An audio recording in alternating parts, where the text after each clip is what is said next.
परत एकदा 2 वेळा ओंकार. पूरक.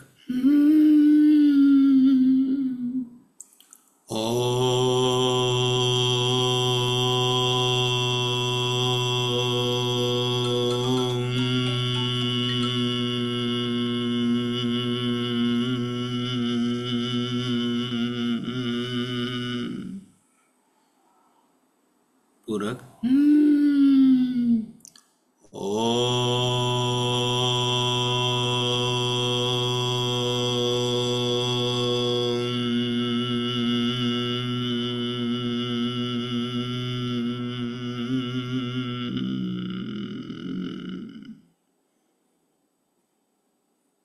दोन्ही हाताचं दर्शन.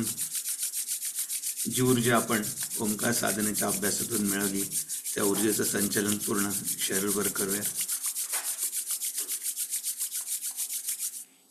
दोन्ही हाताने चेहरा कर.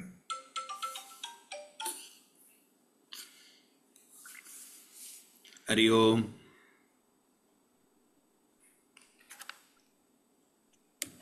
जय श्रीराम. भगवद्गीता अध्याय 7 श्लोक 19. मी श्लोकाचं वाचन करतोय. त्याच्यानंतर ज्ञानेश्वर महाराजांची उभी आणि माझ्याकडे मामासाहेब दांडेकरांची ज्ञानेश्वरी आहे, त्याच्यामुळे त्याच्यातला अर्थ थोडासा कदाचित वेगळा वाटेल. बहुनाम जन्मनाम म्हणते ज्ञानवान मां प्रपद्यन्ते वासुदेव सर्वमिती स महात्मा सुदुर्लभः. हे समस्त ही श्री वासुदेव ऐसा प्रति तिरसाचा मोतला भाव म्हणून भक्ता माझी राव आणि नानिया तुझी. हे संपूर्ण विश्व श्री वासुदेव आहे अशा अनुभवा रसाने त्याचे अंतःकरण भरून गेल्यामुळे सर्व भक्तांचा तो राजा आणि ज्ञानीही तोच आहे. जय श्रीराम.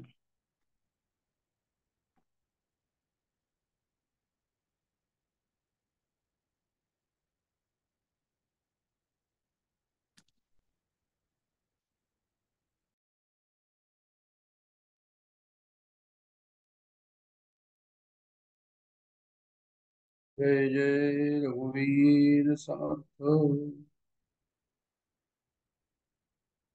गुरु ब्रह्मा गुरुर्विष्णू गुरुदेव महेश्वर. गुरु साक्षात परब्रह्म तस्मै श्री गुरुवे नमः. वसुदेव सुतं देवं कंसचाणूरमर्दनं देवकी परमानन्दं कृष्णं वन्दे जगत् गोपाल कृष्ण महाराज गुरुनाथ महाराज. जय जय रघुवीर समर्थ. आपल्या सर्वांना नम्र विवाद आणि महत्वाचा भगवद्गीतेचा महत्वाचा श्लोक चाललेला आहे. आता हा अभ्यासाचा शेवटचा टप्पा म्हणायला हरकत नाही. महत्वाचा मुद्दा काय आहे त्याच्यामध्ये प्रमाणे महत्वाचा मुद्दा आहे की वासुदेव सर्वमिती. म्हणजे त्या साधकाला, त्या भक्ताला, त्या ज्ञानाला सर्व दूर वासुदेवाचं दर्शन होतं. म्हणजे त्याच्या एकच चैतन्य तत्वाचं दर्शन, एकच चैतन्य तत्वाचा अनुभव त्याला सर्व दूर होतो. आणि ही परमोच्च अवस्था आहे. वासुदेव सर्वदूर त्याचा अनुभव येणं म्हणजे चैतन्याचा अनुभव येणं.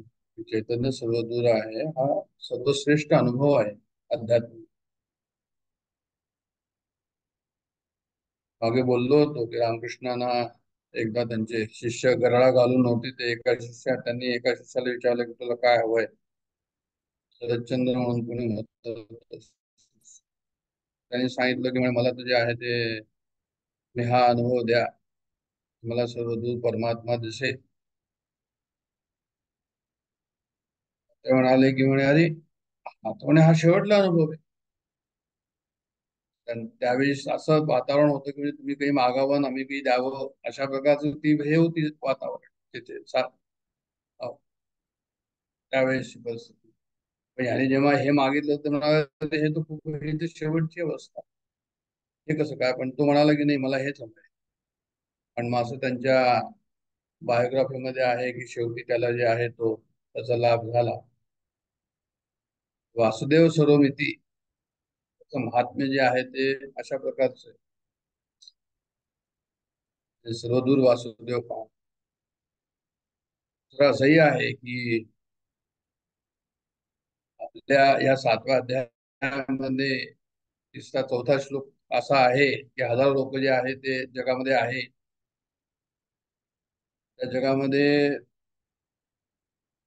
जे आहे ते खूप लोक ह्या मार्गाला येतच नाही. आणि हजारो लोक जे ह्या मार्गाला येतात त्याच्यामध्ये एखादाच असा असतो की जो त्याच्यामध्ये टिकतो. म्हणजे हजारो लोक भक्ती मार्गाला गेले किंवा अध्यात्म मार्गाला गेले त्याच्यामध्ये एखादा जो असा असतो की तो थोडीशी प्रगती करतो. आणि असं जो एखादा म्हणतोय असे एखाद करून हजारो असे असतील त्याच्यामध्ये एखादाच असा असतो की जो शेवटी जो आहे तो वासुदेव स्वरूपीला जाऊन म्हणजे अध्यात्म मार्गामध्ये पहिली पायरी ही की कुणी वळत नाही. आणि वळणारे लोक जे आहे ते पुढे वाढत नाही. आणि पुढे वाढणाऱ्यांमध्ये जो आहे तो एखादाच असा असतो की ज्याला या आत्मतत्वाचा अनुभव येतो. म्हणून जे आहे हे वासुदेव स्वरूपी का महत्वाचं आहे, हा श्लोक का महत्वाचा आहे, आणि त्यांनी त्याचं बॅकग्राऊंड अशा प्रकारचं दिसलंय की भवनान जन्मनान म्हणते ते पुष्कळशे जन्मांमध्ये साधना करून मग ज्ञानवान मान मग तो मनुष्य ज्ञानी होतो आणि मग मला येऊन भेटतो. ते त्याची किती रेअरिटी वर्णन केलेली आहे. आता जे मी सांगितलं रेअरिटी, मनुष्य देहामध्ये येऊन सर्वात मुख्य ज्ञान कोणतं असेल तर म्हणे ते आत्मज्ञानच असेल. वासुदेव स्वरूपी हे होणं, हे जे आत्मज्ञान आहे हे सर्वात महत्वाचं ज्ञान. जगामध्ये पुष्कळचे ज्ञान, पण सर्वात श्रेष्ठ ज्ञान कोणतं महत्वाचं म्हणे आत्मज्ञान. म्हणे हे केव्हा होतं म्हणे हे मनुष्य जन्मामध्येच होऊ शकतं. हे इतर प्राण्यांमध्ये जे आहे ते ज्ञान होणार नाही. म्हणजे पहा आता आपण जो विषय ह्या ठिकाणी हाताळतो आहो हा विषय जो आहे तो किती महत्वाचा आहे असं मला या ठिकाणी म्हणायचं. म्हणून वासुदेव सर्वमिती स महात्मा स दुर्लभा म्हणजे तो महात्मा आहे असं म्हटलंय आणि तो दुर्लभ पण आहे अशाही प्रकारचं त्यांनी म्हटलंय. आणि भवनान जन्मनान म्हणते पुष्कळशे जन्म झाल्यानंतर अध्यात्माचा अभ्यास केल्यावर, साधना केल्यावर, उपासना केल्यावर, तपश्चर्या केल्यावर आणि मग जे आहे ते ज्ञानवान मान प्रबद्धते तो ज्ञानमोक्ष जो आहे तो लाईन भेटतो असं भगवान श्रीकृष्ण त्या ठिकाणी म्हणतात. ते ज्ञानदेवांनी याच्यावर असं म्हटलंय की हे समस्त ही श्री वासुदेव ऐसा प्रतिती रसाचा ओतला भाव आणि म्हणून भक्ता माझी राहो ज्ञानिया तोची. हे समस्त ही वासुदेव सर्वदूर जे आहे ते वासुदेव आहे. आपण अर्थ त्याचा पाहणार आहोत. वासुदेव म्हणजे काय, प्रतिती रस म्हणजे काय, म्हणून भक्ता माझी राहो म्हणजे भक्तांमध्ये जो राव आहे म्हणजे जो मुख्य आहे जो राजा आहे तो कोण आहे तर म्हणे ज्ञानिया तोची. जो ज्ञानी भक्त असा आहे तोच सर्वांचा राजा आहे अशा प्रकारचं ज्ञानदेवानं सुद्धा या ठिकाणी त्याचं वर्णन केलं आहे. हे संपूर्ण विश्व काय तर म्हणे संपूर्ण विश्व वासुदेव आहे.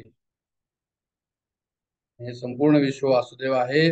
असं काय झालंय असं म्हणे अंतःकरणामध्ये त्याचा ठसा झालेला आहे. तर काय झालं ठसा झालेला आहे म्हणजे एखादं संसारामध्ये एखादा एखादा घटना होते आणि त्या घटनेमध्ये जे आहे ते आम्हाला काय होतं म्हणजे त्या घटनेमध्ये आमचा मनावर इतका परिणाम होतो की ती आमच्या डोक्यात ते जातच नाही, नेहमीच ती राहते, कधीच विसरू शकत नाही. अशा प्रकारची ती जीवनामध्ये घटना असते.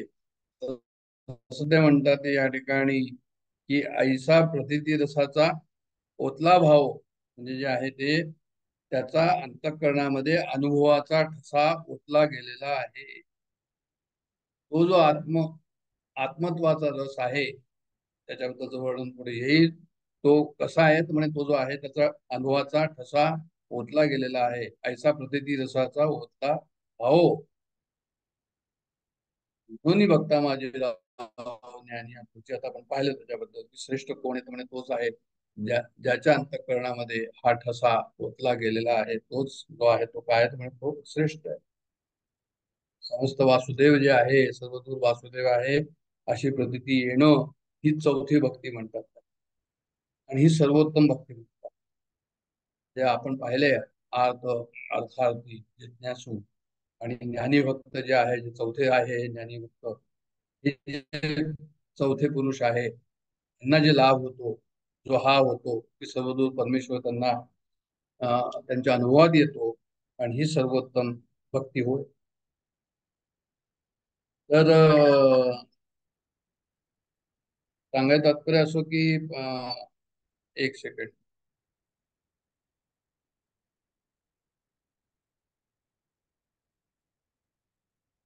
ही सर्वोत्तम भक्ती हो. नाथ भागवतामध्ये संत एकनाथ महाराज जे आहे ते भगवंताच्या मुखाने उद्धवामध्ये असं सांगतात, उद्धवाला असं सांगतात. काय सांगतात? नाथ भागवतामध्ये एकनाथ महाराज भगवंताच्या मुखातून उद्धवाला जो उपदेश करतात तो अशा प्रकारचे करतात की अरे वासुदेव स्वरूमिती म्हणजे काय म्हणे त्या ज्ञानाला जो आहे जो असा ज्ञानी भक्त असतो त्याला संसाराचं स्वरूप जे आहे त्याचं उलटच दिसतं. संसाराचं स्वरूप जे आहे ते विलक्षणच दिसतं आणि सर्व काल पूर्ण स्वानंदाचा हा भक्त जो आहे तो अनुभव घेतो. इथे देव आणि भक्त हे एकरूपच होऊन जातात. अनुभव सर्वदूर एकच चैतन्याचा असतो आणि ह्यालाच ते चौथी भक्ती म्हणतात.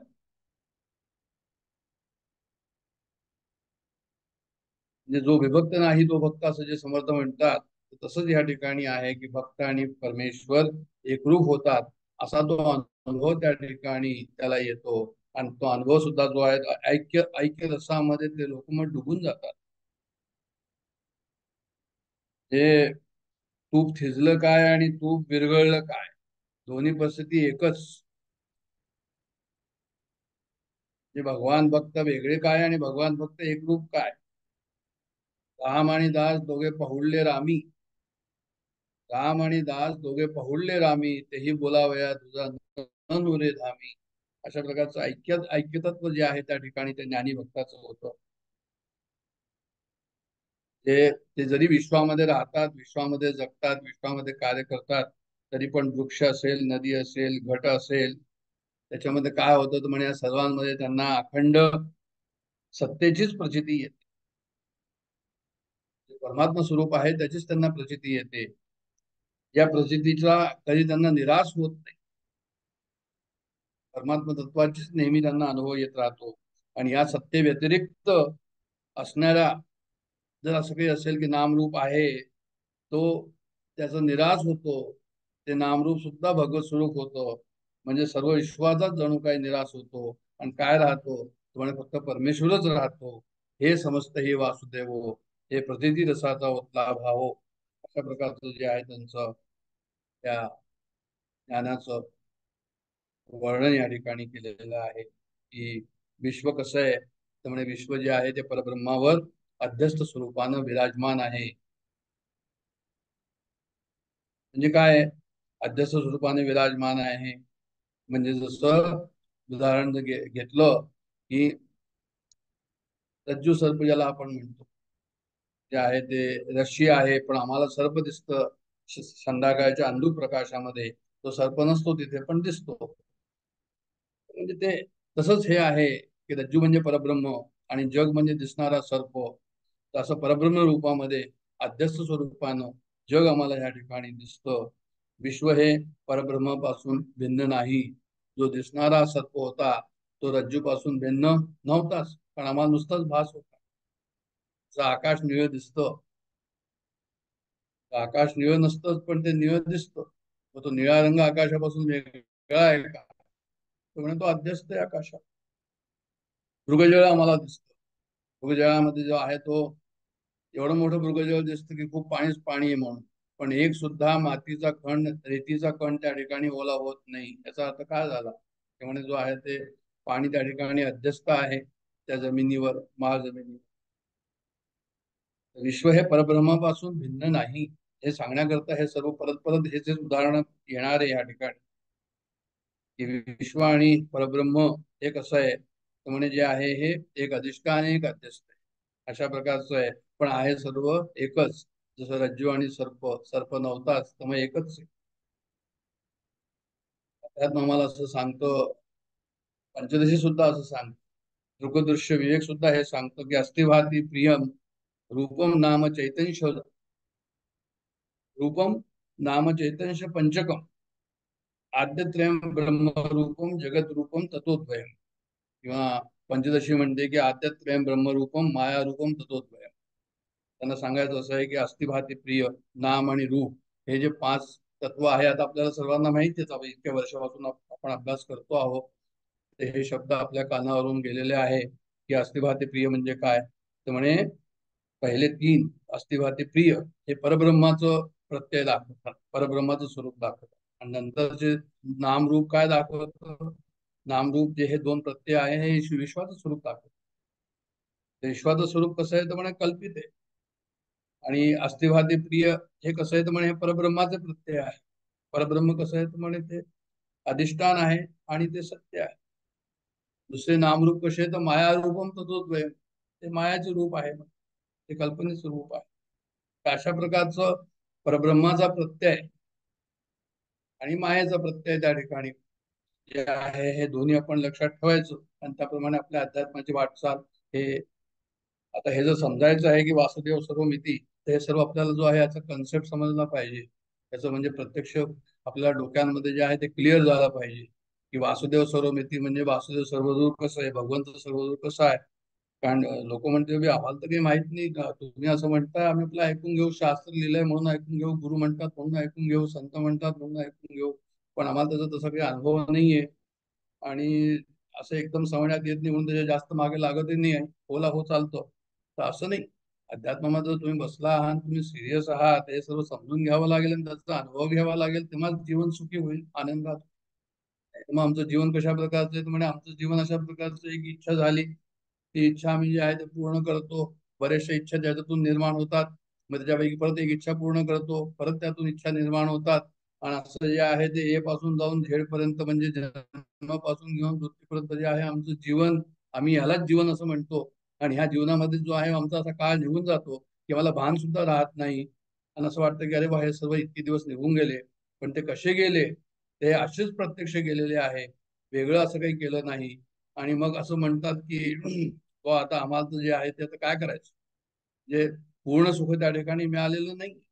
मग पूर्ण सुख जर मिळायचं असेल तर म्हणे काय करायचं, आद्यंत्रयम ब्रह्मरूपम ततोद्वयम मायारूपम, म्हणजे समजण्यात आलं पाहिजे की अधिष्ठान काय आहे, अध्यस्त काय आहे.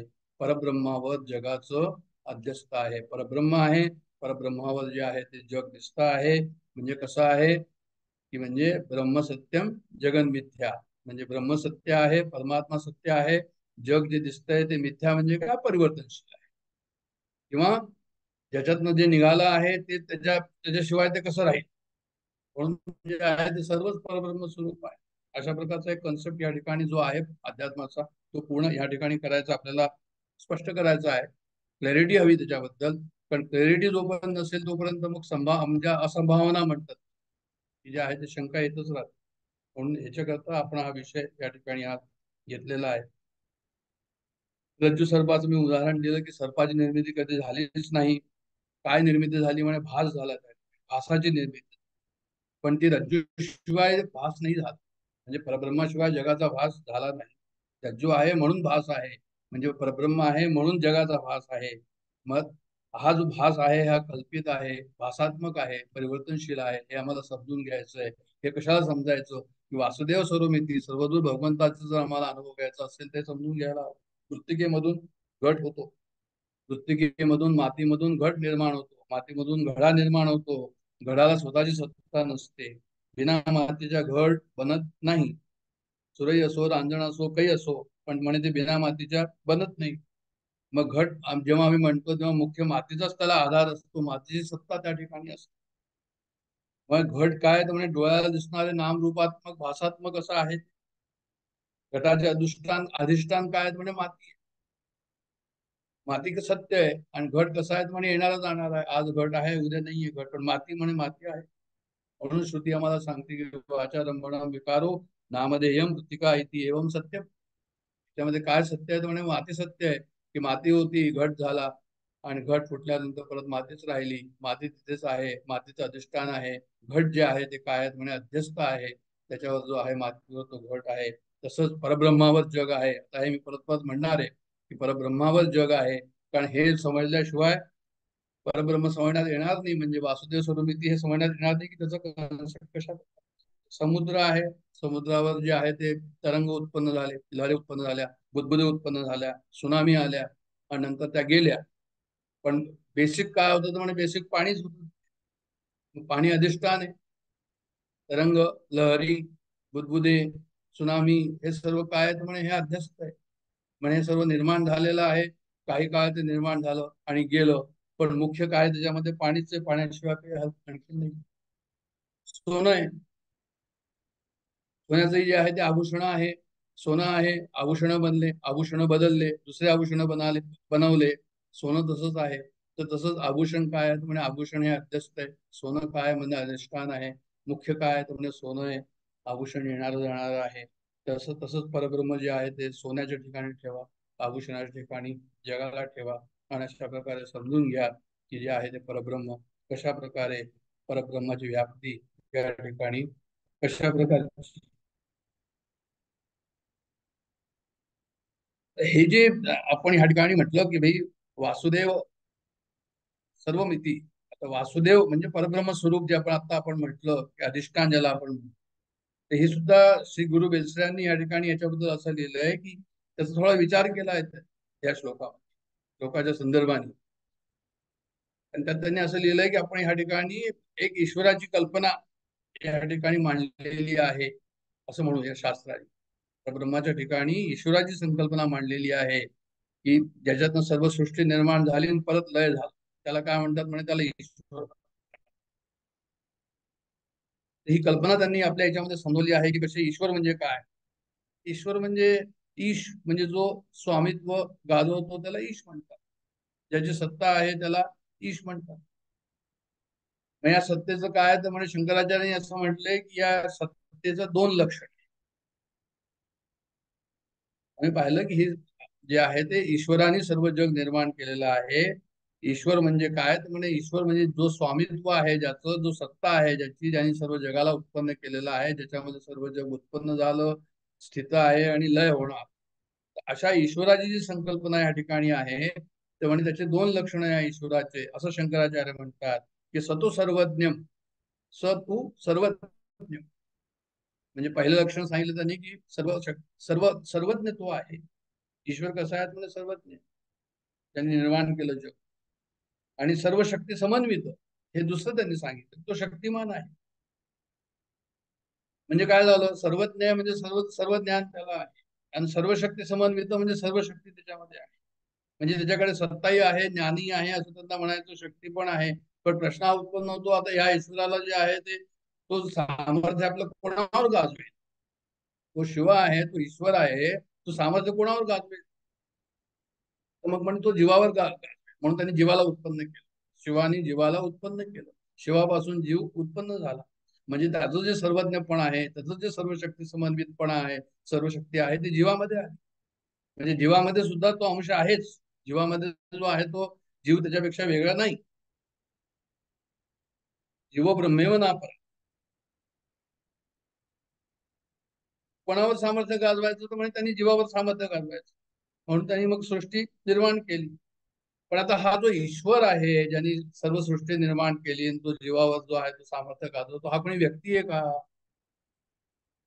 कोणी नाही, म्हणजे तो व्यक्ती नाहीये. मग हा कशा प्रकारचं त्याचं स्वरूप आहे, ईश्वराचं स्वरूप कशा प्रकारचं आहे. सर्वज्ञ आणि सर्व शक्तिमान जे यांनी वरती सांगितलेलं आहे, म्हणजे हा कोणी व्यक्ती नाहीये. जसं डेमोक्रेसीमध्ये कसं असतं, म्हणजे सत्ता कोणामध्ये असते तर म्हणजे ब्युरोक्रेसीमध्ये सत्ता असते. नोकरशाहीमध्ये ती सत्ता असते. खुर्ची असते, खुर्चीवर जो मनुष्य बसतो तो प्रधान असतो, पण ती सत्ता त्या खुर्चीची असते न की त्या मनुष्याची असते. तर तसंच या ठिकाणी सर्व शक्तीचा खेळ चाललेला आहे. हे कशीची शक्ती आहे, म्हणजे पंचमहाभूताची शक्ती आहे, ही प्रकृतीची शक्ती आहे. पृथ्वी, आप, तेज, वायू, आकाशाची ही शक्ती आपल्याला पाहायला मिळते. कुठे पूर पूर येतात, कुठे भूकंप होतो, कुठे ज्वालामुखी होतो, कुठे आणखीन काही होतं. तर म्हणजे काय की एक ही जी आहे ते ईश्वराची जी शक्ती आहे, त्या शक्तीचं प्रदर्शन आम्ही ह्या ठिकाणी जो आहे तो पाहतो. पण श्री गुरु बेसरांनी पुढे आणखीन त्याला वळण दिलेलं आहे ह्या अध्यात्म तत्वज्ञानाला. त्यांनी असं म्हटलं या ठिकाणी की या शक्तीचं मूळ कुठे. तर आपल्याला ऐकून थोडस हे वाटेल, आश्चर्य वाटेल की अरे, ते म्हणतात की मूळ जे आहे ते माणसामध्येच आहे, जीवामध्येच आहे. आपल्याला एकदम पटणार नाही. ते म्हणतात की नाही, हे वासनेमध्येच जे आहे ते काय आहे, म्हणजे या वासनेमध्येच जे आहे ते त्याचं शक्ती आहे. वासना शक्ती जी आहे, आमचं मन अंतःकरण वासनेचं भांडार आहे. जे आपण त्याला सबकॉन्शियस माइंड आणि अनकॉन्शियस माइंड वगैरे जे काही म्हणतो ते माइंड आणि खालचं, तर म्हणे हे वासना आहे. ह्या वासनेचं भांडार आहे. या वासनेच्या भांडारामध्ये काय की ज्याला आपण कारण देह म्हणतो, ज्याच्यामध्ये सर्व शक्ती स्थित आहे, आणि तिथे ना त्या वासना निर्माण होतात. काहीतरी निर्मिती होते, काही काळ राहते आणि नंतर ती लयाला जाते. हे सर्व कशा प्रकारे होतं, तर म्हणे हे वासनेपासून होतं. मग वासनेपासून हे कसं होतं, तर म्हणे विचारशक्ती आणि क्रियाशक्ती दोन तऱ्हेने प्रगट होते ही शक्ती. विचारशक्ती आणि क्रियाशक्ती. कारण वासना काय की वासना कधी तुम्हाला चैन नाही पडू देणार. वासना नेहमी तुम्हाला भिरकटत राहील, भटकवत राहील. तुम्ही एका ठिकाणी बसू शकत नाही. ती वासना काय करेल तर म्हणजे ती विचार करायला लावेल. ती विचार करून मग काय करेल तर म्हणजे ती विचार करून क्रिया करायला लावेल. आणि हीच जर विचारशक्ती जर शिक्षित नसेल, जर अध्यात्म ज्ञान नसेल, जर संस्कारित नसेल, तर मग ही विचारशक्ती सगळा स्वार्थाचा व्यवहार त्या ठिकाणी आहे. आणि म्हणून जे आहे ते अत्यंत आवश्यक आहे की विचारशक्ती जी आहे ती भक्कम असावी, शुद्ध असावी, स्पष्ट असावी, शिक्षित असावी. का तर म्हणजे संस्कार चांगले असावे. कारण हे संस्कार जर चांगले असतील तर मग त्याच्यातनं जी क्रियाशक्ती निर्माण होईल आणि त्याच्यातनं पुढचं पुढचं जे जग निर्माण होईल ते सुद्धा त्याचप्रमाणे त्याची व्यवस्था असेल. तर अशा प्रकारे ईश्वराची त्यांनी वासुदेव स्वरूपनीतीमध्ये वासुदेवाची संकल्पना त्यांनी अशा प्रकारची मांडलेली आहे, ईश्वर म्हणून. आणि ईश्वर कसं, ईश्वराची अनिश्चित ईश्वराची शक्ती पूर्ण जगामध्ये, आमच्या जगामध्ये कशी अनिश्चित आहे हे त्यांनी दाखवलंय. आता वासुदेव पदाचा अर्थ काय, त्यामध्ये वासु आणि देव हे दोन शब्द आलेले आहे. तर आपल्याला शब्दाचा अर्थ माहिती आहे की वसुदेव पुत्र, वसुदेवस्य पत्यम पुमानम वासुदेवा. वसुदेवाचा पुत्र आहे त्याला वासुदेव म्हणून असं म्हणतात, ते आम्हाला पुराणातून समजून माहिती. अध्यात्माचा त्याचा अन्वय कशा प्रकारचा आहे, अध्यात्माचा त्याचा अर्थ कशा प्रकारचा. अध्यात्माचा अर्थ आहे की सर्वेषु भूतेषु वसती इति वासु. सर्व भूतांमध्ये, सर्व भूत मात्रांमध्ये जो निवास करतो तो वासू. कुठे निवास करतो तर म्हणजे तो अंतःकरणामध्ये निवास करतो. मग आता अंतःकरणामध्ये निवास करतो त्याला वासू म्हटले. मग वासू म्हणजे व्यक्ती आहे का, व्यासू म्हणजे एक पर्टिक्युलर मनुष्य आहे का, एक शरीर आहे का, तर म्हणत नाही. म्हणे वासू शब्द जो आहे तो मर्यादित व्यक्ती किंवा शरीराला नाही. हा सर्वांच्या अंतःकरणात असलेलं जे भगवंताचं स्वरूप आहे त्याला त्यांनी वासू म्हटलं. क्षेत्रज्ञम चापिमाम विद्धी सर्व क्षेत्रेषु भारत, सर्वस्वचाहम हृदय सन्निविष्ट. भगवान या ठिकाणी म्हणतात की म्हणजे सर्वांच्या अंतर्यामी मी वास करतो. आणि सर्व क्षेत्रांमध्ये जे आहे तो मीच आहे. म्हणजे वासू शब्दामधून सर्वांतर्यामी, सर्वांतर्गत परमात्मा, ज्याला अध्यात्म भाषेमध्ये प्रत्येगात्मा म्हणतात, ते प्रत्येगात्मा स्वरूप जे आहे ते सर्वदूर सर्वांच्या अंतःकरणामध्ये आहे. ते सर्वव्यापी तत्व असं म्हणून जे आहे त्यांनी वासू म्हणून जे आहे ते त्याला म्हटलेलं आहे. अशा प्रकारे वासूचा अर्थ या ठिकाणी केलेला आहे. मग देव काय, वासुदेव, कारण वासू बरोबर देव शब्द जोडलेला आहे. देव हा परत तसाच प्रकारचा की हा शब्द स्वयंप्रकाशवान आहे. स्वयंसिद्ध जे आहे, स्वयंप्रकाशमान जे आहे, जे सर्व जगाला प्रकाशित करतो असं जे तत्व आहे त्याला त्यांनी देव म्हटलेलं आहे. मग सर्व जीवांना त्याच्या अंतःकरणामध्ये त्याच्या वृत्तींना जो प्रकाशित करतो तो म्हणे हा सर्व जो आहे तो हा देवच आहे, भगवंतच आहे, वासुदेवच आहे. मग जो वासू तोच देव, जो देव तोच वासू. म्हणून वासुदेव म्हणजे सच्चिद आनंद, वासुदेव म्हणजे परब्रह्म स्वरूप, वासुदेव म्हणजे भगवंत. ही अधिष्ठानाची दृष्टी प्राप्त होणं हेच वासुदेव स्वरूप. म्हणजे ज्याला हे कळलं आणि नुसतंच कळलं नाही, म्हणजे ज्याने जे जानो मानो असं जे आहे की त्यांनी मानलं, भक्तांनी मानलं आणि ज्ञानाने काय केलं तर म्हणजे त्याला जाणलं, पण अनुभव येणं जे आहे ते अत्यंत आवश्यक आहे. की ही अधिष्ठानाची दृष्टी जी आहे ही प्राप्त होणं, यालाच त्यांनी वासुदेव सर्वमिती असं म्हटलेलं आहे, वासुदेव सर्व म्हटलेलं आहे. ही दृष्टी कशाची आहे तर म्हणजे ही दृष्टी कार्याची नाहीये, ही दृष्टी कारणाची आहे. कार्याची नाहीये, कारणाची म्हणजे काय की म्हणजे हे कार्य नाहीये. जग हे कार्य आहे परमेश्वराचं, पण जगामध्ये जो परमेश्वर आहे त्याची दृष्टी ही आहे, अधिष्ठानाची दृष्टी आहे, कारणाची दृष्टी आहे. अहम ब्रह्मास्मी जेव्हा आपण म्हणतो की अहम ब्रह्मास्मी म्हणजे मी परमात्मा तत्व आहे आणि सर्वम खलिदून ब्रह्मासी म्हणजे सर्वच काही परब्रह्म आहे, ही अखंडकार वृत्ती ज्या ठिकाणी निर्माण होते, ही सजातीय वृत्ती प्रवाह या ठिकाणी वाहतो आणि ही अखंडकार वृत्ती या ठिकाणी जी निर्माण होते त्यालाच त्यांनी जे म्हटलेलं आहे की हे वासुदेव सर्वमिती. कर्मण्य कर्मय पश्येद कर्मणी च कर्मय, म्हणजे तो काय करतो म्हणतो, पाहतो, पाहणाराही तोच, करणाराही तोच. पश्येद, पाहणाराही तोच आहे, म्हणजे सब्जेक्ट ऑब्जेक्ट दोन्ही तेच आहे. पाहणारा म्हणजे दृष्टादृश्य दर्शन सर्व काही तेच आहे. ब्रह्मार्पणम ब्रह्म अभि ब्रह्माग्नो ब्रह्मणा उत्तम ब्रह्मेव तेन गंतव्य ब्रह्मकर्म समाधिता. म्हणजे यत्र यत्र मनोयाती तत्र तत्र समाधया दृकदृश्य विवेक आपला असं. म्हणजे याचा अर्थ, सर्वाचा अर्थ काय झाला की या ठिकाणी वासुदेव सर्वमितीमध्ये एकदा वासुदेव शब्दाचा अर्थ आपल्याला कळला, एकदा अधिष्ठानाचं आपल्याला आकलन झालं की अधिष्ठान म्हणजे काय, तर ते अधिष्ठान म्हणजे काय जेव्हा होतं तेव्हा आपल्याला असं पाहतो की पाहणारा देखो देखो देखो देखने वाले को भी देखो. आता देखो देखो देखो देखने वाले को देखो काय अर्थ आहे याचा?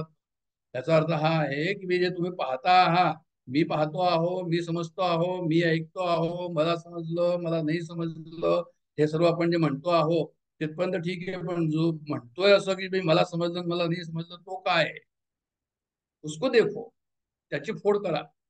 जो जो मी म्हणतो आहे की जो हा मी म्हणतो आहे की मला समजलं आणि जो हा म्हणतो मला नाही समजलं, त्याची जर फोड जर केली तर मग त्याच्या पाठीमागे परमात्मा जो लपलेला आहे त्याचं जे आहे ते आकलन त्या ठिकाणी होईल, तेव्हाच वासुदेव सर्वमितीचा अर्थ होईल. आता सर्वमितीचा अर्थ काय, त्यांनी सर्व का नाही म्हटलं, सर्वम का म्हटलं, असं याच्याबद्दलही जे आहे रामसुखदास महाराजांनी या ठिकाणी विवेचन केलेलं आहे. त्यांचं असं म्हणणं या ठिकाणी की सर्वम शब्द जो आहे तो नपुसक लिंगी आहे.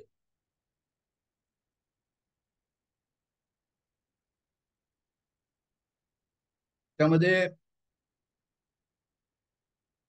स्त्रीलिंग पुल्लिंग नाहीये. म्हणजे सर्वम मध्ये स्त्री पुरुष स्थावर जंगम जीव जगत जगदीश्वर इत्यादी सर्वांचा या ठिकाणी समावेश आहे. म्हणजे सर्वम ह्या ठिकाणी म्हटलं की सर्व सुद्धा म्हणू शकत होते, मग सर्वम का म्हटलं, त्यामुळे सर्वम यासाठी म्हटलं की त्यांना व्यापकता दाखवायची. त्यांना जे आहे ते सर्व पूर्ण जगत स्थावर जंगम सर्व जगत जीव प्राणी सर्व दाखवायचं होतं, म्हणून त्यांनी ठिकाणी वासुदेव सर्वम असं म्हटलेलं आहे. आणि वासुदेव सर्वम ही अवस्था नव्हे तर वास्तविक तत्व आहे, यात कधीही परिवर्तन होत नाही, त्याला तत्व म्हणतात.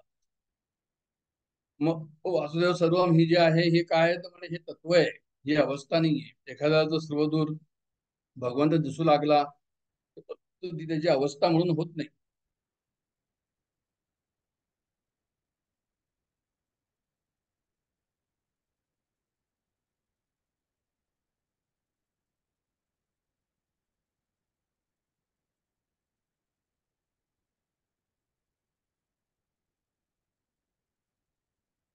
जग निर्माण झालं,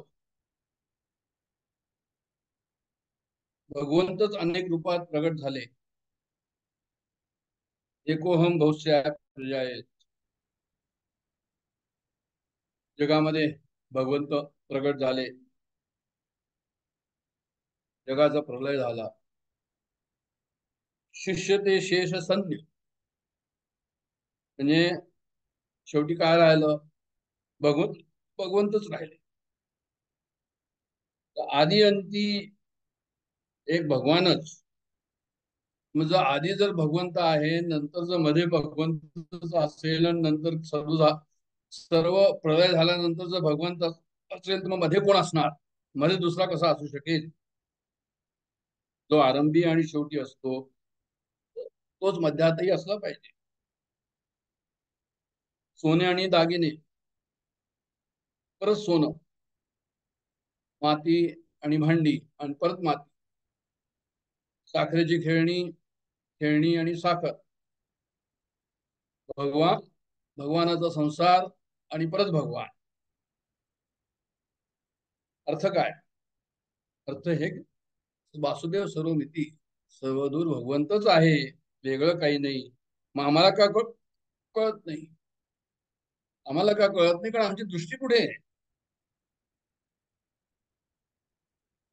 आमची दृष्टी भगवंताकडे आहे की आमची दृष्टी संसाराकडे?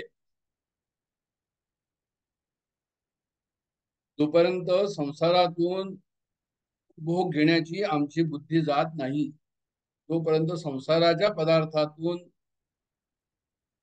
भोग घेण्याची बुद्धी आमची जात नाही, तोपर्यंत वास्तविक भगवंताचं स्वरूप कळणार नाही.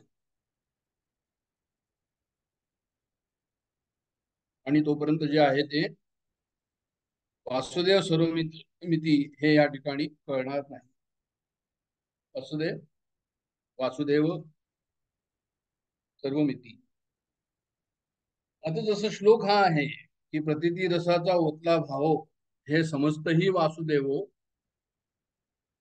हे झालं आता पाहिलं. आणि ऐसा प्रतिती रसाचा ओतला भाव,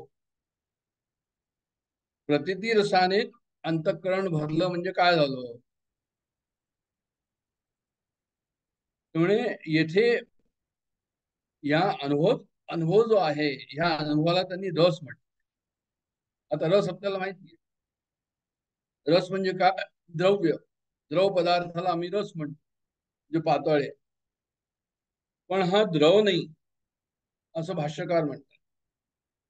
हा रस शब्द कसा आहे तर म्हणे हा द्रववाचित नाहीये. हा कसा आहे तर म्हणे हा आनंदवाचक.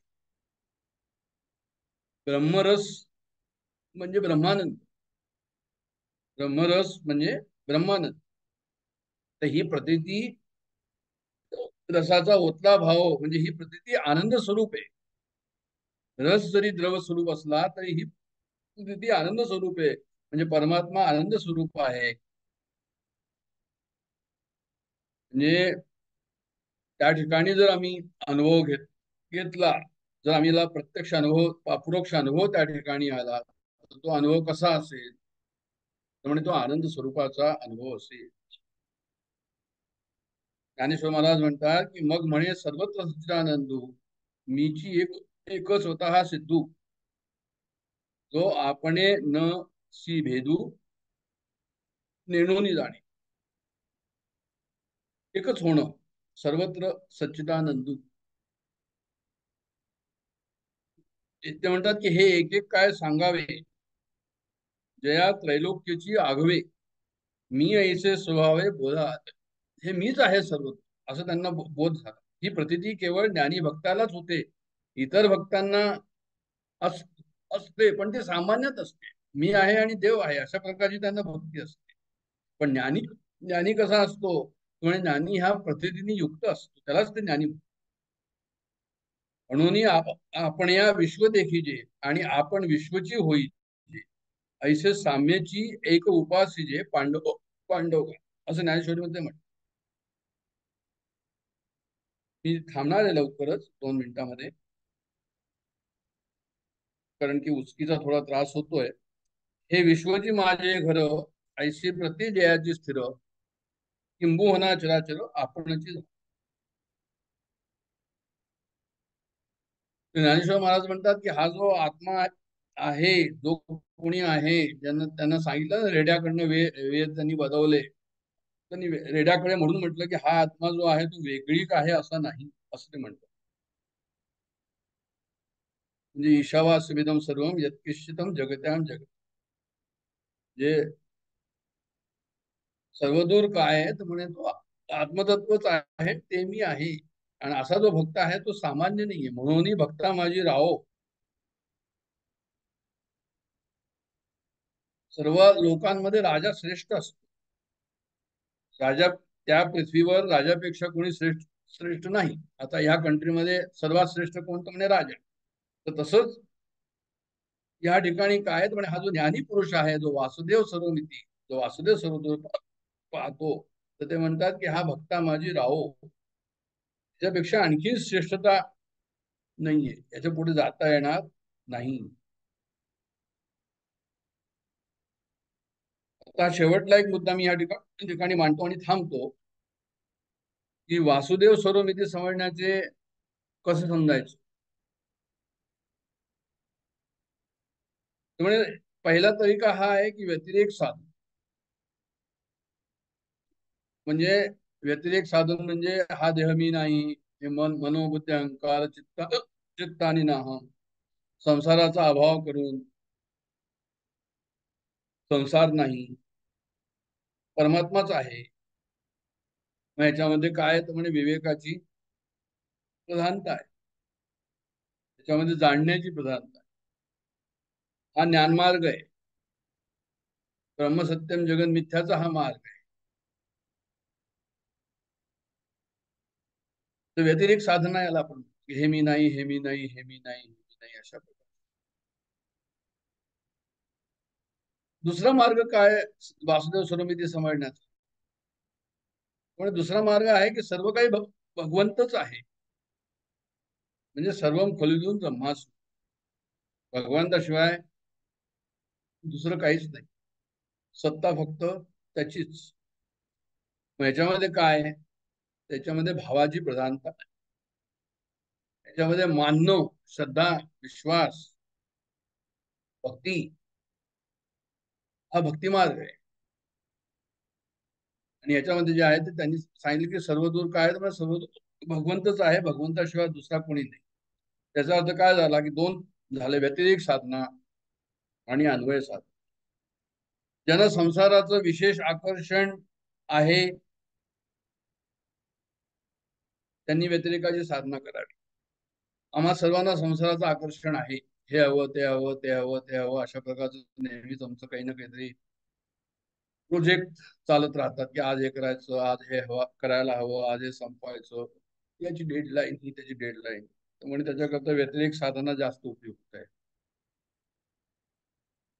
ज्यांना संसारात विशेष आकर्षण नाही, ज्यांना भगवंताचं चिंतन, जप, मनन, कीर्तन, यज्ञ वगैरे विचार असं सर्व आवडतं, त्यांना काय म्हणजे त्यांना जी दुसरी प्रणाली ही आहे की सर्व सर्व काही भगवंत आहे, म्हणजे अन्वय साधना.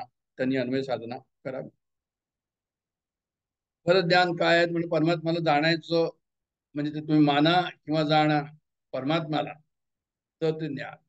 आणि संसाराला जाणणं किंवा संसाराला मानणं हे कसं आहे तर म्हणे अज्ञान.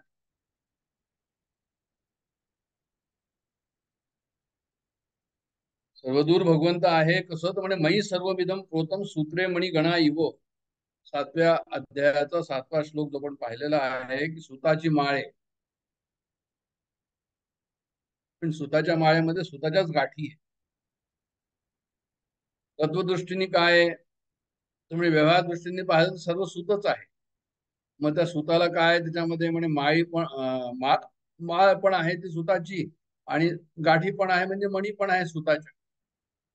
मग तत्वदृष्ट्या काय, तर तत्वदृष्ट्या आहे की म्हणजे परमात्मा हा जो आहे संसार रूपाने या ठिकाणी प्रगट झालेला आहे. मग सर्व काही वासुदेवच आहे. वासुदेव सर्वमितीचा या ठिकाणी जेव्हा आपण अभ्यास करायचा प्रयत्न करतो आहोत, तर अशा प्रकारे आपल्या मनाला कसं तरी करून समजवायचंय, मारून मोडकून शास्त्राचा अभ्यास करून त्याच्यामध्ये गोडी निर्माण करून त्याचं चिंतन करून आणखीन डिटेलमध्ये जाऊन डीप जाऊन जेवढ्या जेवढ्या शंका असतील त्या सर्व शंकांचं निरसन करून, कारण काय शेवटी की संसारामध्ये काही गोष्टी कुणाला मिळतील, काही गोष्टी कुणाला मिळणार नाही. एखाद्याला शिक्षण खूप असेल, एखाद्याला पैसा खूप असेल, तर जगामध्ये हे सर्वच धनी होऊ शकत नाही, पण जगामध्ये सर्वच परमात्मा स्वरूप होऊ शकते. आणि म्हणून जे आहे ते हे आवश्यक आहे की कमीत कमी जे आहे ते आम्ही अध्यात्म साधना करून आणि ह्या मार्गाकडे आम्ही पुढे वाटचाल करत राहावं. आता मी इथे थांबतोय. काही भाग आहे अजून राहिलेला, तो आपण थोडासा आहे तो पुढे पाहू.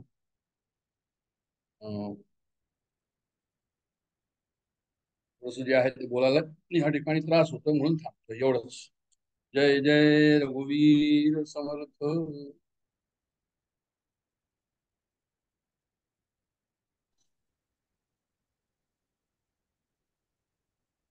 झाला.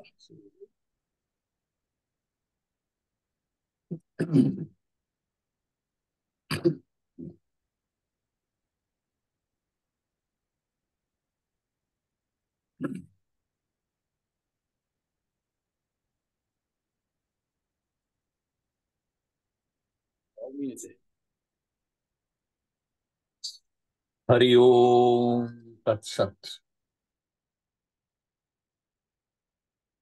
श्री गुरुवे नमः.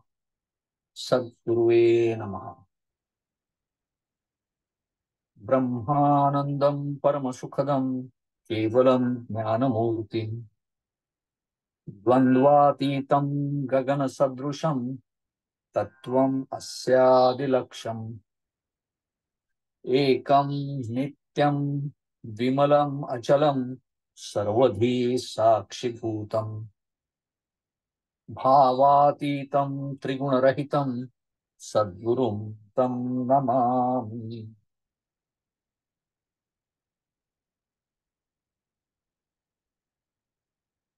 एकाच चैतन्याचे आविष्कार असलेल्या सर्व साधकांना माझं नम्र अभिवादन.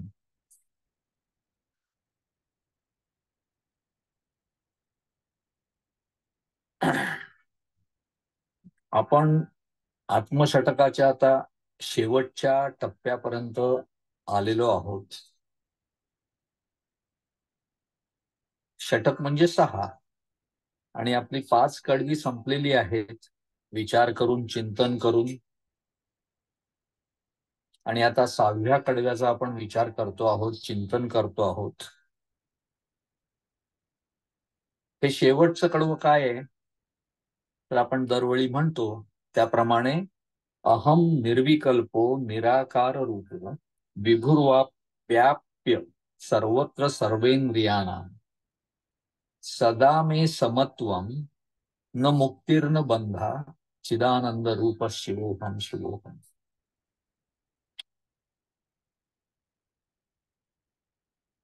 आपण विकल्पाबद्दल आणि निर्विकल्पाबद्दल खूप चिंतन केलं. जे आचार्य म्हणतात की अहम निर्विकल्पो, अहम निर्विकल्पो, त्यातल्या अहम बद्दलचा शोध म्हणजे आत्मषटक आहे. अहम निर्विकल्पो हा कोण आहे बाबा? अहम म्हणजे कोण आहे? हा ज्याला आपण नेहमी मी मी मी मी असं म्हणत असतो तोच अहम आहे.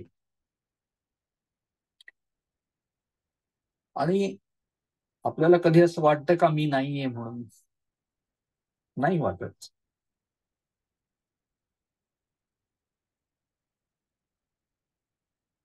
कारण हा जो मी आहे तो त्याचं अस्तित्व आपल्याला कायम आहे त्याची पूर्णपणे खात्री असते आणि तो स्वसंवेद्य असतो आणि आपण तो नेहमी गृहीत धरतो.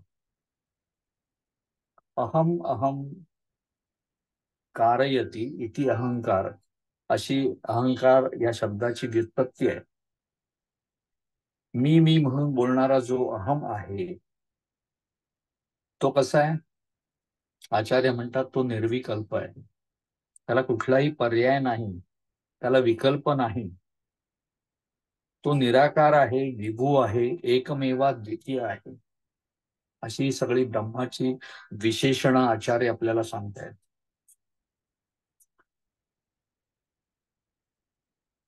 वरवर आपल्या सगळ्यांना माहिती असतं की मी कोण आहे. मी अमुक आहे, तमुक आहे, मी अशा अशा खानदानातून आलेलो आहे, घरातून आलेलो आहे. खानदान म्हटलं की हा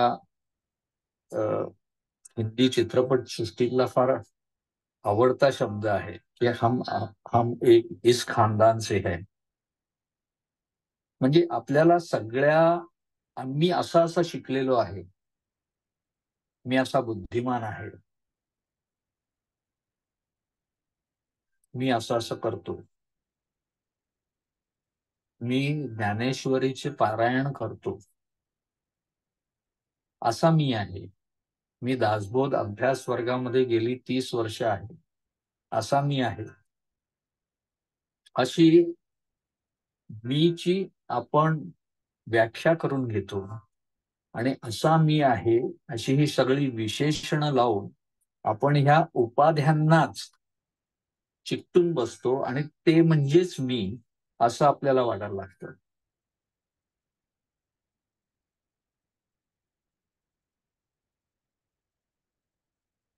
म्हणजे असं की परमार्थ आपल्याला सांगतो की ह्या उपाध्या म्हणजे मी नाही, तर खरा मी हा वेगळा आहे. आणि तो कसा आहे? तर मी निर्विकल्प आहे, मला कसलाही पर्याय नाही, मला दुसरं काहीही नाही.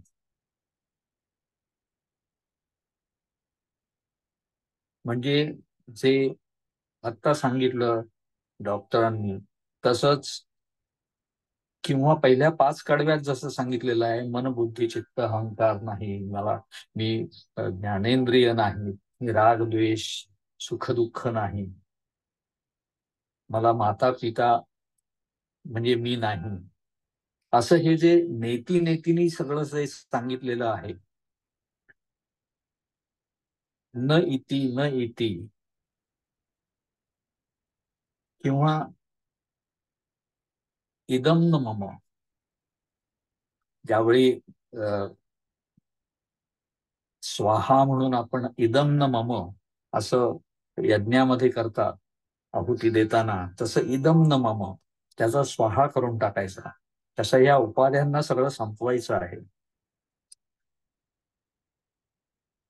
आणि ह्या सगळ्या उपाध्यांचं वर्णन सगळ्या वेदांमध्ये आणि ह्याच्यात जास्त आहे. ग्रंथच्या ग्रंथ आपले सगळे नेती नेतीनी भरलेले आहेत, जे आपल्याला आवरण घालून बसलेले आहेत. हे जे सगळ्या ज्या उपाध्या आहेत त्याचं आवरण आपल्यावरती पडलेलं आहे. आणि त्याच्यामुळेच तेच मी असं समजल्यामुळे मल आपला होणं, मल याचा अर्थ जे करू नये ते करावं असं वाटणं म्हणजे मल, आपल्यावरती मल आहे असा अर्थ होतो. मराठीमध्ये आपण त्याला मळ म्हणू. माझ्या बुद्धीवरती, माझ्या चित्तावरती जोपर्यंत मळ आहे तोपर्यंत मला वाटणार की आपण हे करतोय, कारण आसक्तीमध्ये असतो आपण. मळ जोपर्यंत आहे तोपर्यंत आसक्तीमध्ये असतो.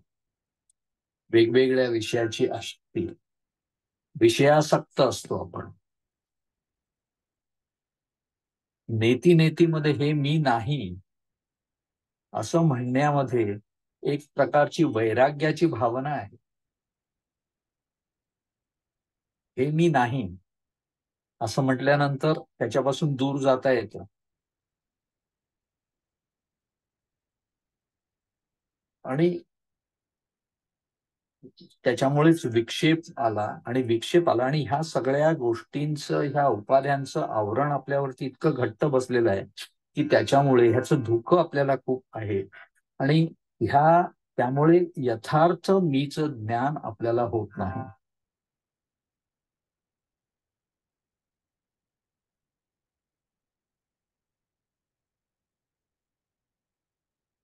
ह्या धुक्यामुळे, ह्या आवरणाच्या धुक्यामुळे आपल्याला स्वतःचा खरा अनुभव म्हणजेच यथार्थ ज्ञान, तेच मी आहे, ब्रह्मच मी आहे, मी आत्मा आहे आणि ब्रह्म पण मीच आहे, आत्मा आणि ब्रह्म यांचं ऐक्य आहे,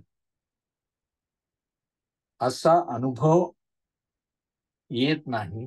तो ह्या धुक्यामुळे, ह्या आवरणामुळे, ह्या मळामुळे, ह्या विक्षेपांमुळे. आणि ते आपल्याला दूर सारायचं आहे. हीच एक साधना आहे. ते दूर गेले, ते ढग दूर गेले की तो गभस्ती म्हणजे सूर्य तिथे आहेच, प्रकट आहे, प्रकाशमान आहे, स्वयंप्रकाशी असा सूर्य ते ढग दूर गेल्याबरोबर आपल्याला दिसणार आहे. ते ढग जोपर्यंत आहेत तोपर्यंत आपल्याला वाटत असते की अरे सूर्य नाहीच आहे, सूर्य तर दिसतच नाहीये, तिथे अंधारच अंधार आहे.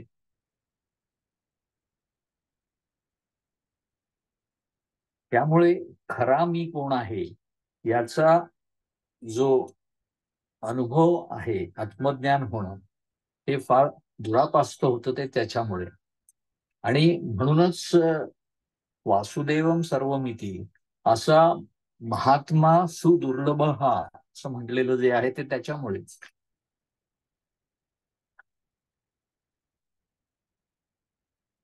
ज्ञानदेव म्हणतात की एरवी सर्वांच्या हृदय देशी मी अमुका आहे ऐशी, जे बुद्धीस पुरे अहर्निशी ते वस्तुगाम. सर्वांच्या अंतःकरणामध्ये मी आहे अशी जी वृत्ती रात्रंदिवस स्फुरत असते.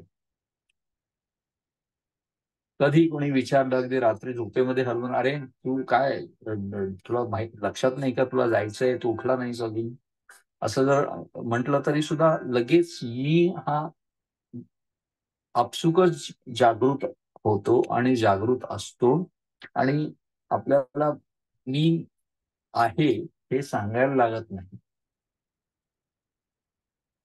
पण त्याच्या पाठीमागे विचार जो आहे, चिंतन जे आहे, ते आपण जे करतो आहोत की अंतःकरणामध्ये मी आहे, तो जो खरा मी आहे ते माझं खरं स्वरूप आहे असं भगवंत अर्जुनाला सांगतायत.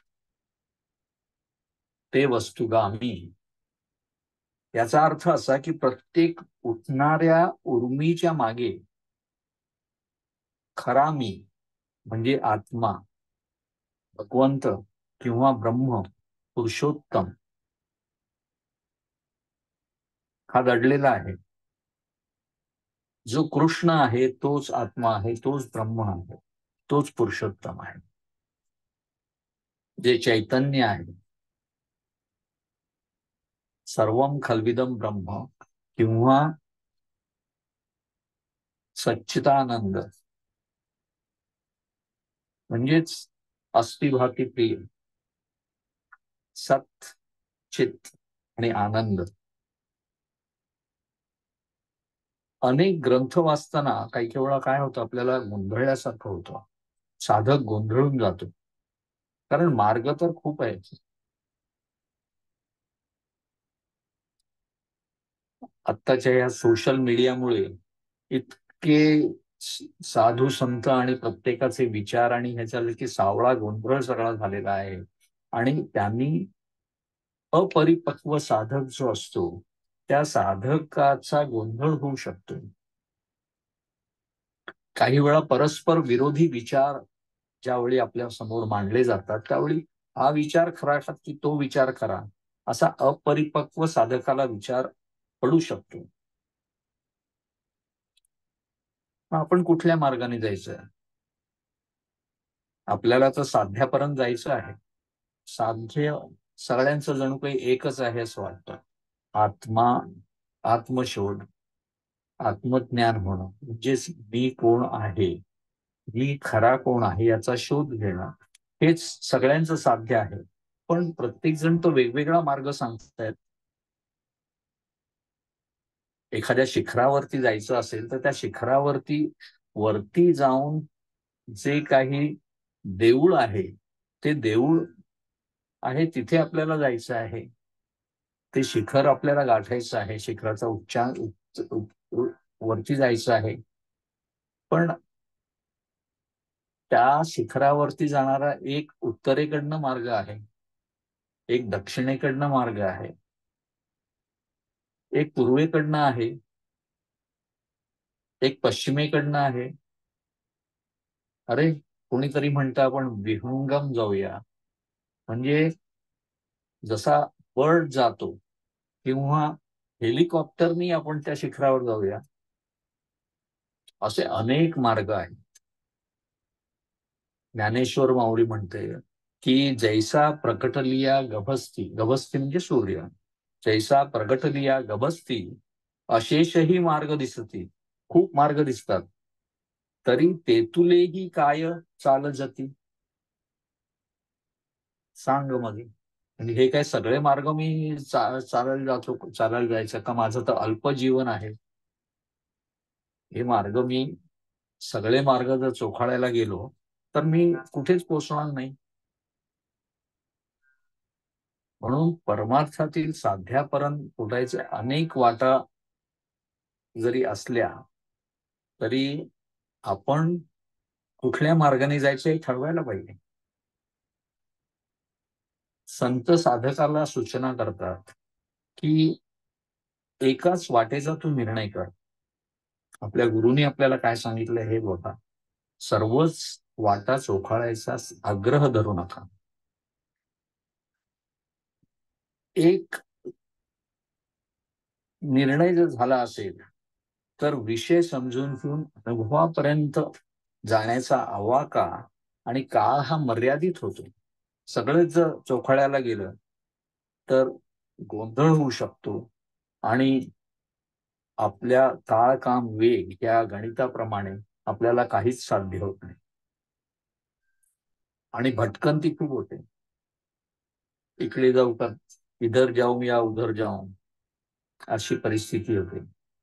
जसं ट्रॅफिकमध्ये वेगवेगळे लेन्स असतात आणि त्या लेन्समध्ये अशी गंमत येते की मी एका लेननी चाललोय आणि तिथला मार्ग थांबला, पुढच्या सगळ्या गाड्या थांबल्या की आपण तिथे थांबून बसतो आणि तिकडे बघतो, अरे माझ्या उजव्या बाजूची लेन आहे ती तर फास्ट चालली आहे, आणि मग आपल्याला वाटतं इकडे जाऊया आपण. कधीतरी डाव्या साईडची लेन होते आणि मग नंतर लक्षात येतं की आपण ज्या लेन मध्ये होतो तीच लेन ही शेवटपर्यंत चाललेली आहे. म्हणजे इधर जाऊ या उधर जाऊ मध्ये आपला मार्ग, आपल्याला आपला जो मार्ग आहे हे जे गाठायचे ते एकच असल्यामुळे सगळ्यांनाच शार्जाला जायचं आहे. पण सगळेजण इकडे जाऊ का तिकडे जाऊ याच्यामध्ये आणखीन सगळ्यांचाच खोळंबा होतो, स्वतःचा तर होतोच होतो. तर म्हणून डॉक्टर काका म्हणतात की परमार्थात परिपक्वता येईपर्यंत अगदी घोडा जसा झापडला होतो तसं झापड लावून चालावं, नाहीतर भटकंती खूप होते. समर्थही आपल्याला म्हणतात बहु हिंडता सौख्य होणार नाही. सर्वांच्या हृदयदेशी, सर्वांच्या हृदयदेशी या सांगण्यानुसार जेव्हा जेव्हा मी म्हणतो की जेव्हा जेव्हा मी म्हणतो म्हणजे मी मी असं करतो किंवा मी, त्यावेळी आपल्याला अशी सवय लावून घ्यायची. हे मी सगळं साधकांच्या आपल्या दृष्टिकोनातून म्हणतोय. मी एक साधक आहे, आपण सगळेजण साधक आहोत, आपल्यात एकच चेतना आहे, चैतन्य आहेत, आपण हे पूर्वी बोललेलो आहोत. तर आपल्याला जी चेतना आहे आपल्यामध्ये, जे चैतन्य आहे ते सगळं म्हणजेच मी आहे आणि ते चैतन्य म्हणजेच ब्रह्म आहे, तेच श्रीकृष्ण, तोच श्रीकृष्ण आहे. आणि आत्म्याची आठवण व्हावी, ब्रह्माची आठवण व्हावी. एखादी सुंदर गोष्ट बघताना आपल्याला ती आवडली तर त्याच्यामध्ये ज्यावेळी आपण घडून जातो त्यावेळी त्याच्या पाठीमागची एका शायराने ज्यावेळी म्हटलंय की एखाद्या सुंदर स्त्रीला बघितल्यानंतर तो खुदाची आठवण काढतो. तो म्हणतो, अरे देवाने ही काय सुंदर मूर्ती बनवली आहे. ही जी साधना आहे, ही जी सर्वम खलविदम ब्रह्म, म्हणजे ज्यावेळी तुम्ही त्याच्या पलीकडे असलेल्या ब्रह्माची आणि त्याच्यामध्ये अनुस्यूत असलेल्या ब्रह्माची आठवण ठेवाल आणि अनुसंधान साधाल, त्यावेळी एक सुंदर साधना होऊन जाते. ज्या ज्या क्षणी जीव मी म्हणतो त्या त्या क्षणी ते वस्तुगामी, तेच माझं निजरूप आहे, तीच वस्तू आहे. वस्तू म्हणजे परब्रह्म.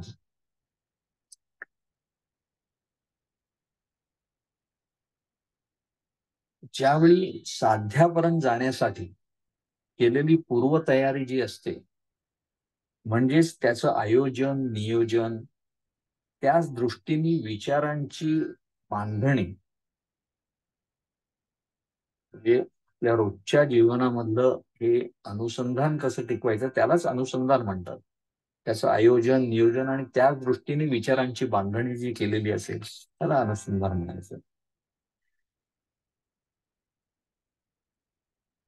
तुकाराम महाराज म्हणतात, ऐशी दशा कही लाहिता होईल पांडुरंगा, अवघे देखे जन ब्रह्मरूप.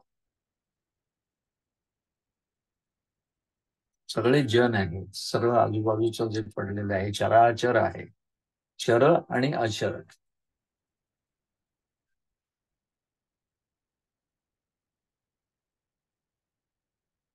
हे सगळं चर आणि अचर म्हणजे चालणारं आणि न चालणारं, स्थावर जंगम आणि चेतनशील असलेले सगळे प्राणी, हे सगळं काही ब्रह्मच आहे.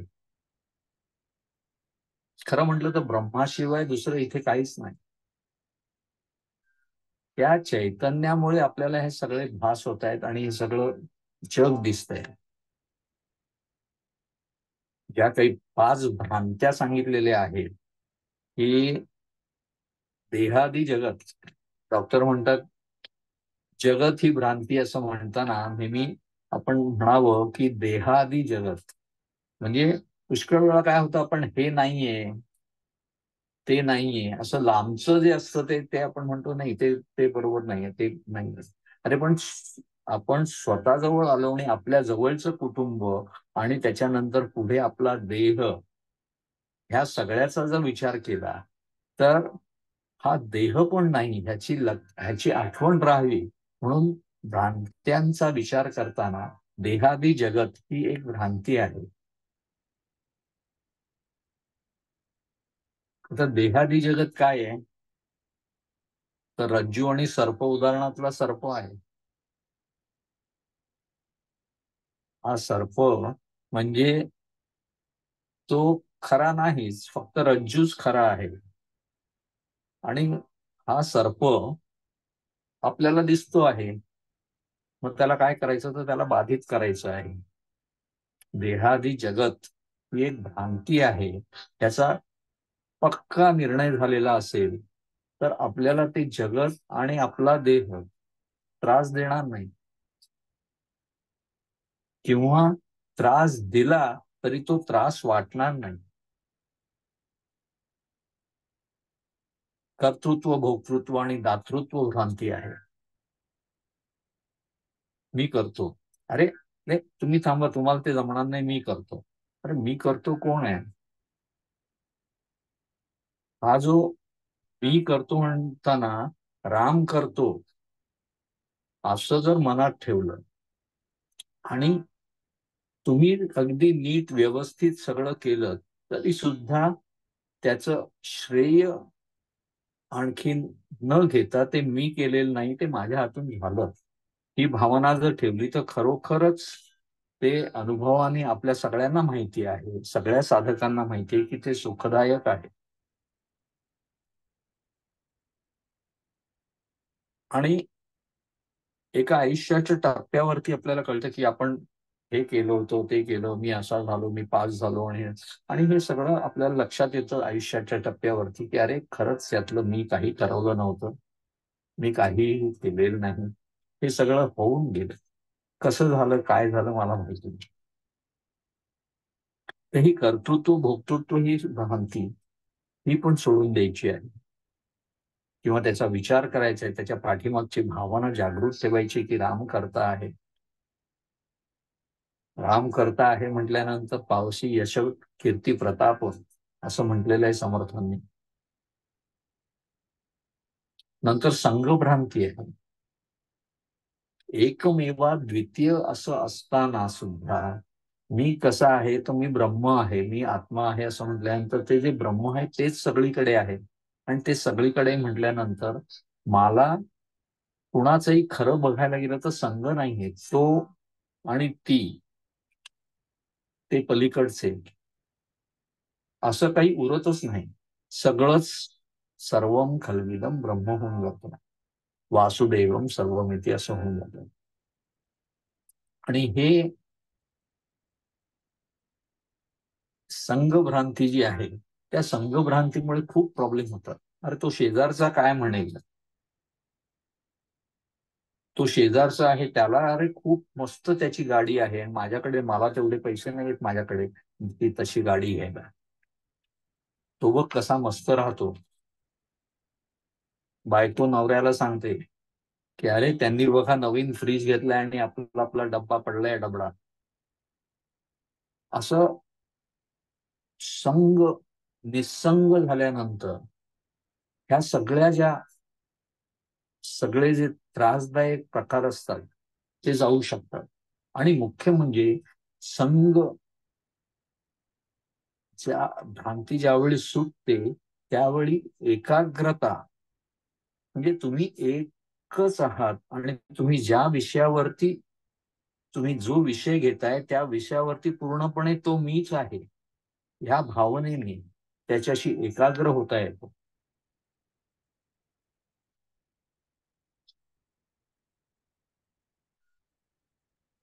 संघभ्रांती आहे, त्याच्यानंतर मग विकार भ्रांती आहे, अभेद भ्रांती आहे. या सगळ्या भ्रांत्या ज्या आहेत, म्हणजे अभेद आणि निसंग हे एकाच प्रकारचे आहे. तर मी एकुलता एक, आणि एकुलता एक म्हणायचा कनोटेशन त्याचं फार चुकीचं वाटतं. म्हणजे एकुलता एक म्हणजे काहीतरी बरोबर नाही असं त्याला जे कनोटेशन आहे, त्याच्याऐवजी एकमेवा द्वितीय असं म्हणणं जास्त बरोबर वाटतं. कारण आपल्यावरती जे संस्कार झालेले असतात शब्दांचे, त्याच्यामध्ये आपण वेगळा विचार करतो. अभेद भ्रांती जी आहे त्याच्यामध्ये भेदाभेद,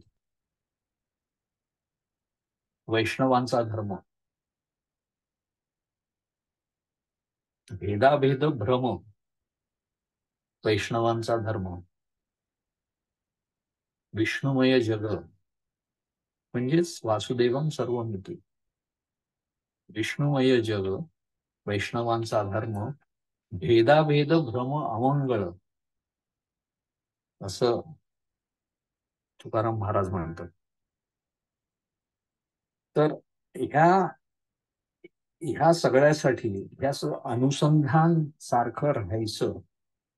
आणि ह्या भ्रांत्यांमध्ये एक 6वी भ्रांती आहे, 5वी भ्रांती आहे, की विकार भ्रांती. ब्रह्म कसं आहे, अव्यय आहे, अविनाशी आहे, जे आहे तेच आहे, त्याच्यात परिवर्तन काही होत नाही, म्हणूनच जग झालंच नाही असं म्हणतात. तर हे परिवर्तन न होणार, म्हणजेच विकार न पावणार, जे आहे तसं स्थितप्रज्ञ असं ब्रह्म आहे, त्याच्यामध्ये विकार नाहीये. मी जन्मलो, कारण हे अज आहे, मग ते जन्मलंच नाही, ते आहेच आहे. तर असा हा जो मी जन्मलो, मी माझ्या शैशवात होतो, माझ्या म्हणजे बालपण माझं होतं, त्याच्यानंतर मी तरुण झालो, माझं तारुण्य असं सळसळत होतं, त्याच्यानंतर मी मध्यवयीन झालो, मी पुढे गृहस्थ झालो, मी वृद्ध झालो, आणि मग शेवटी जायते म्रियते, म्हणजे न जायते न म्रियते असं भगवंत म्हणतात गीतेमध्ये. मी मी जन्मत पण नाही आणि मी मृत्यू पण होत नाही. असा विकार नसलेलं, विकार ही भ्रांती आहे. म्हणजे आपल्याला सगळं वाटतं की हे सगळं बदलतंय आणि त्या बदलण्याचा आपल्याला त्रास होतो, इनसिक्युरिटी वाटते, अनसर्टन्टी वाटते. आणि म्हणूनच ह्या भ्रांत्यांपासून आणि भ्रांतींचा विचार, ज्यावेळी आपण भ्रांत्यांचा विवेक करतो, त्याच्यामध्ये खरं काय आणि खोटं काय आणि ह्याचा विचार करतो, निरक्षीर विवेक करतो, त्यावेळी आपली आसक्ती ह्या जगाबद्दलची जी कमी होते आणि त्याच्यातून परब्रह्माचा विचार आणि तेच मी आहे असा विचार येतो. आणखीन आपलं आत्मानुसंधान वाढायला लागतं आणि मी कोण आहे ह्याच्या आपण जवळ यायला लागतो. आजचा वेळ संपलेला आहे. आता पुढच्या वेळी, आता आत्मषटक.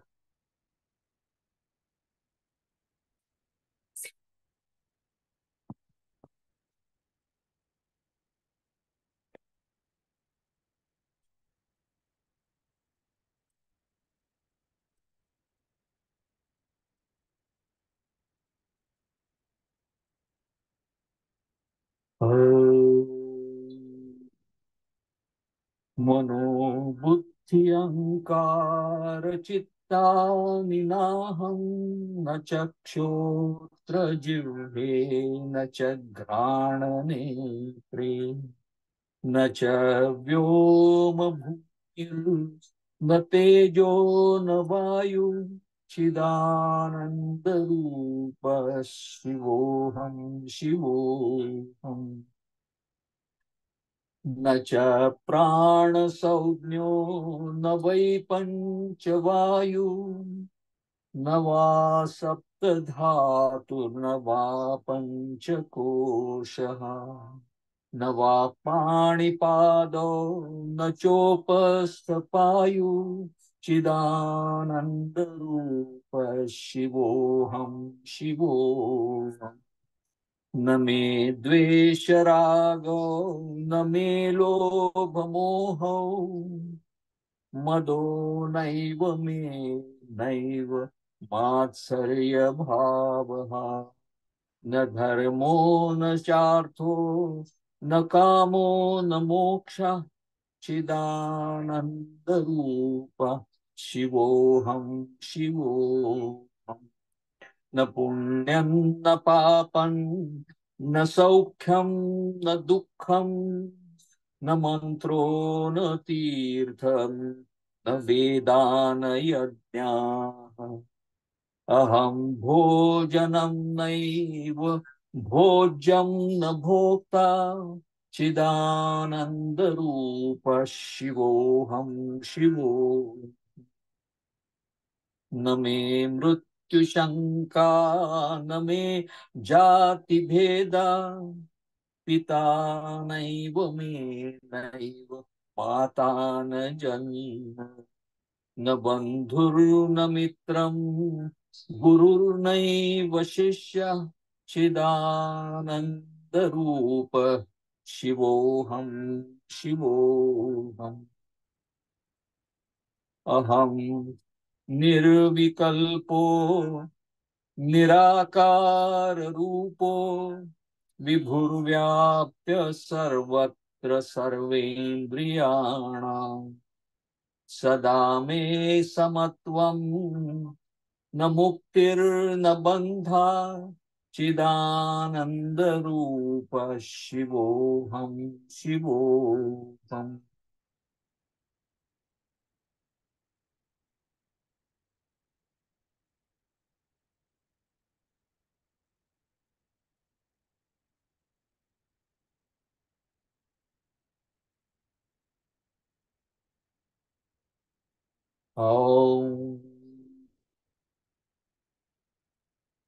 पूर्णमिदं